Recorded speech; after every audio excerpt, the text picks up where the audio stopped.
18,000 के अंदर Oppo K13 7000 mAh battery, Snapdragon 6 Gen 4, Antutu power 7,32,000 पर क्या हमें अच्छा देखने मिलता है और इस प्राइस कैटेगरी के अंदर ये फोन सच में अच्छा रहेगा? ओवरऑल सारी बात सच्चाई के साथ जानेंगे।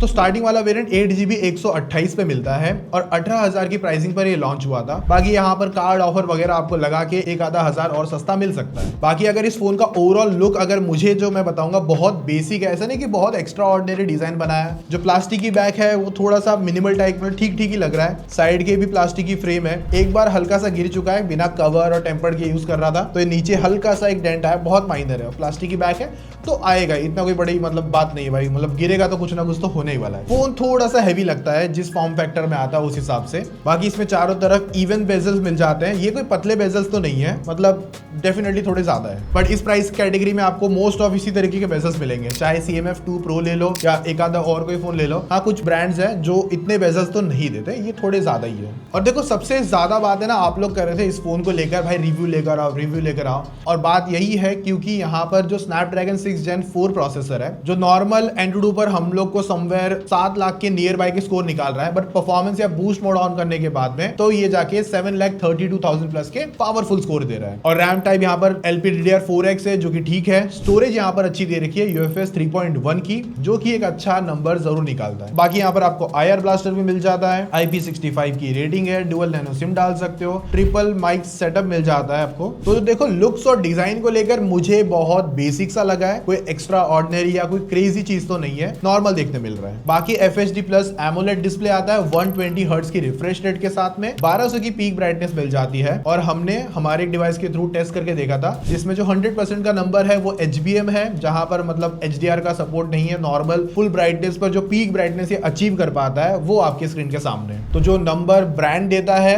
वो थोड़ा सा अलग रखता है, पीक ब्राइटनेस थोड़ा सा HDR को कैलकुलेट करके निकालते हैं। बाकी डिस्प्ले पे प्रोटेक्शन को लेकर कोई आइडिया नहीं है क्या एड ऑन कर रखा है, कहीं कुछ मिला नहीं। 60, 90, 120 हर्ट्ज के अंदर रिफ्रेश टर्न ऑफ मतलब ऊपर नीचे जाते रहता है। HDR का फिलहाल नेटफ्लिक्स पर कोई सपोर्ट नहीं है, यूट्यूब पर आप 2K तक का 60 FPS कंटेंट देख सकते हो, बट वहां पर भी HDR नहीं है। बाकी डुअल स्टीरियो स्पीकर आते हैं जो कि इनफ लाउडर है, ऐसा नहीं कि बहुत ज्यादा, बट इनफ लाउडर मिल जाते हैं, और एक वॉल्यूम बूस्ट भी मिलता है जो अच्छा काम करता है। और डिस्प्ले के जो कलर्स है AMOLED के हिसाब से काफी अच्छे निकाल लेता है, मल्टीमीडिया वगैरह में सही था।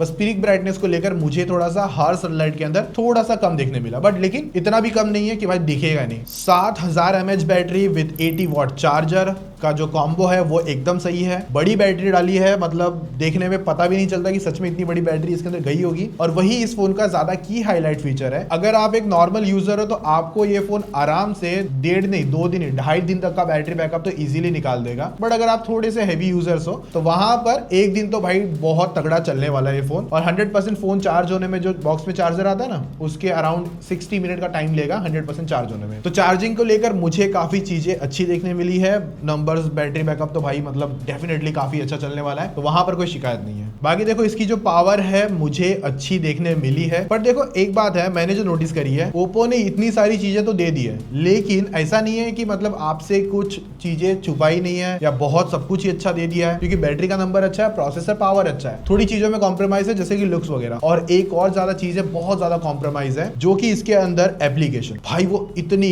कचरों की तरह भर के आती है ना। मतलब अगर आप देखोगे ना, इतनी सारे गेम्स प्री लोडेड मिल जाते हैं जिसका कोई हिसाब नहीं है, और आज तक तो भाई देखा भी नहीं होगा इतने ज्यादा मतलब ब्लोटवेयर एप्लीकेशन। हाँ, उनको आप रिमूव कर सकते हो, वो कोई बड़ी बात नहीं है, बट हाँ ये चीज के लिए रेडी रहना कि बहुत सारी चीजें आएगी तो फर्स्ट डे ही अनइंस्टॉल कर देना। बाकी देखो इस प्राइस के अंदर मतलब 20,000 के अंदर देखते हो तो ऑलरेडी आपको CMF 2 Pro मिलता है, UI एक्सपीरियंस को लेकर तगड़ा ऑप्शन है। 19,000 का आता है। Antutu स्कोर अगर देखते हो पावर के हिसाब से तो उसमें थोड़े से कम मिलते हैं एज कंपेयर ओप्पो से। Realme P3 आता है 16,000 के अंदर, सेम प्रोसेसर लेकर आता है और उसके अंदर आपको ज्यादा पावर मिल जाती है जो कि इसमें कम है। Infinix का Note 50s भी आता है और उसमें Dimensity 7300 अल्टीमेट है, और वहां पर भी जो स्कोर है ना वो सच में बहुत ज्यादा कम है, तो वहां पर उसको ज्यादा नहीं देखेंगे। बट iQOO Z10X हो गया जो 14,500 के आसपास का फोन है, और उस पर स्कोर डेफिनेटली बहुत ज्यादा पावर है, वन पैसे भी कम ले रहा है। और Realme P3 Pro देख लो इस प्राइसिंग के मतलब 20,000 के आसपास, तो वहां पर 8,30,000 प्लस का पावरफुल स्कोर देता है। तो आपको इस प्राइस कैटेगरी में ऑलरेडी बहुत सारे पावरफुल फोन मिलते हैं विद गेमिंग फीचर्स। अभी इसकी अगर गेमिंग की बात करोगे तो ऐसा नहीं कि बहुत क्रेजी क्रेजी गेमिंग करवा लेता है। और जिस प्राइसिंग के अंदर आपको मतलब बहुत सारे ऐसे फोन्स है जहां पर आपको बहुत क्रेजी डिजाइन, बहुत क्रेजी गेमिंग ऑप्शन मिल जाते हैं और इवन बहुत क्रेजी मैं कहूंगा यूआई एक्सपीरियंस भी मिल जाता है। तो ऐसा नहीं है कि ये उन चीजों को फुलफिल करके आ रहा है। डिजाइन बहुत ज्यादा बेसिक लगा है, 2-3 चीजों की वजह से बहुत ज्यादा हाईलाइट में रहा है मेरे हिसाब से। तो अगर आपकी प्रायोरिटी कुछ और होगी तो आपके पास अदर ऑप्शंस और है। अभी ये जो गेमिंग फोन भी नहीं है प्रॉपरली, क्योंकि यहाँ पर आपको सिर्फ 60 FPS ही गेमिंग करने मिलती है, जो कि बहुत बेसिक है। बट हाँ, 60 FPS की गेमिंग करना चाहते हो तो ये फोन बहुत इजीली करवा देगा, वहां पर कोई प्रॉब्लम नहीं है। बट आपको इसी प्राइस के अंदर या इसके आसपास प्राइसिंग के अंदर आपको 90 इवन 120 FPS तक का भी गेमिंग एक्सपीरियंस करने वाले फोन मिल जाते हैं और वो बहुत ज्यादा अच्छे भी चलेंगे 90 को लेकर। और इसमें अगर 90 आ भी गया तो मैं ये नहीं कहूंगा कि बहुत अच्छा चलेगा, डिसेंट एक्सपीरियंस करवा देगा। 20,000 के आसपास आपको iQOO Z10 भी मिलेगा, जो कि सच में इस प्राइसिंग के अंदर किलर गेमिंग फोन रहेगा।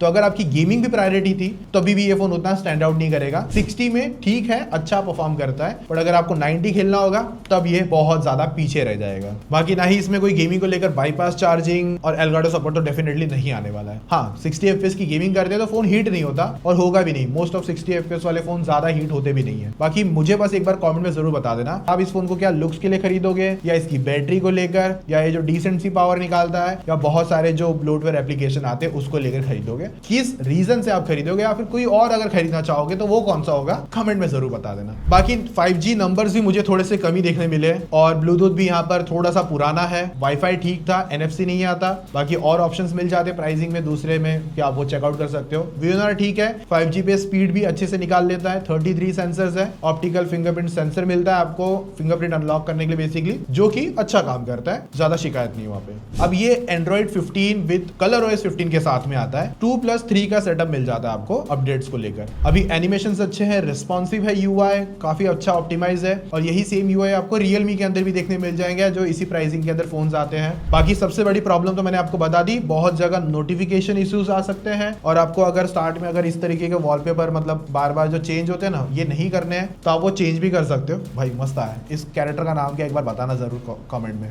देखते हैं कौन कौन पोकेमोन देखता था। और बाकी इसके अंदर हॉट ऐप, हॉट गेम्स मिलते हैं तो उनका नोटिफिकेशन वगैरह बंद कर लेना। AI आता है, सबसे ज्यादा काम का है सर्कल टू सर्च, कि गूगल जेमिनी भी मिलता है। अगर आप इस पावर बटन को होल्ड करके रखोगे तो वो आप यूज कर सकते हो। तो कैमरा के नंबर्स में मेन एक ही कैमरा आता है और सेल्फी में एक कैमरा आता है। अब ये जो कैमरा का मैं सिंपल रिव्यू आपको समझा दूंगा कहां पर स्टैंड आउट करता है।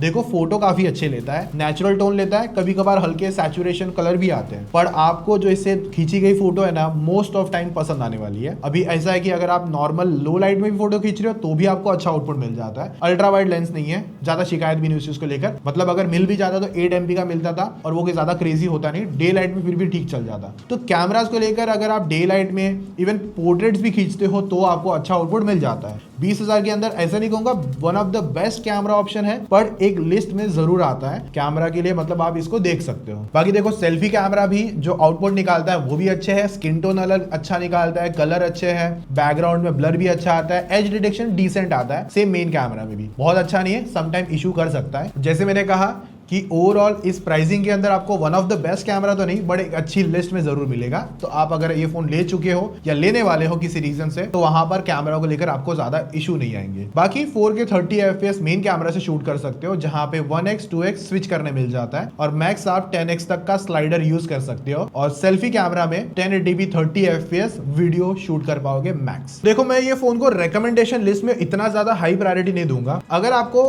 इसी प्राइस के अंदर 20,000 के अंदर 15 से 20,000 पकड़े चल लो, तो आपको एक अच्छा डिजाइन वाला फोन भी चाहिए तो वो भी इस प्राइस कैटेगरी में अवेलेबल है। अच्छी डिस्प्ले, अच्छा प्रीमियम वाली बातचीत अगर चाहिए तो वो भी अवेलेबल है। यहाँ पर बस 2 चीजों पे ज्यादा हाईलाइट है, एक तो ये ओप्पो का है, दूसरा यहाँ पर 18,000 में लॉन्च हुआ है, एड ऑन कर लेता हूँ, जो कि प्रोसेसर है स्नैपड्रैगन 6 Gen 4, बट आपको इससे भी बेटर पावर वाले फोन मिल जाएंगे। तो ये इतना प्रायोरिटी भी नहीं रखता कि मैं आपको हाईली रेकमेंड कर दूं। बस अगर आपको कहीं ऑफर वगैरह लगा के ये कुछ और, मतलब 18 का ये फोन है, ऑफर लगा के आपको 17 भी मिल सकता है। ऑफलाइन लेने जाओगे तो ओप्पो वगैरह कुछ आपको और एडिशनल डिस्काउंट दे सकते हैं। तब अगर आपको फिर भी देखना है तो आप देख सकते हो, मैं इतना हाईली रेकमेंड नहीं कर रहा। और कभी कभार ये भी हो सकता है, ध्यान रख के चलना, ऑफलाइन में 1,000 महंगा भी मिल सकता है, तो आपको फिर बार्गेन करनी पड़ेगी, तो थोड़ा ध्यान रख के चलना। मेरे थॉट्स ये थे जो मैंने आपके साथ शेयर करे। आप लोग कमेंट में बता देना कि आप ये लोगे, और अगर ये नहीं लोगे तो दूसरा कौन सा लोगे वो भी बता देना। बाकी अगर वीडियो अच्छी लगी है, लाइक शेयर सब्सक्राइब कर देना, प्यार जरूर दिखा देना। मिलते हैं नेक्स्ट वीडियो में, तब तक के लिए टेक केयर,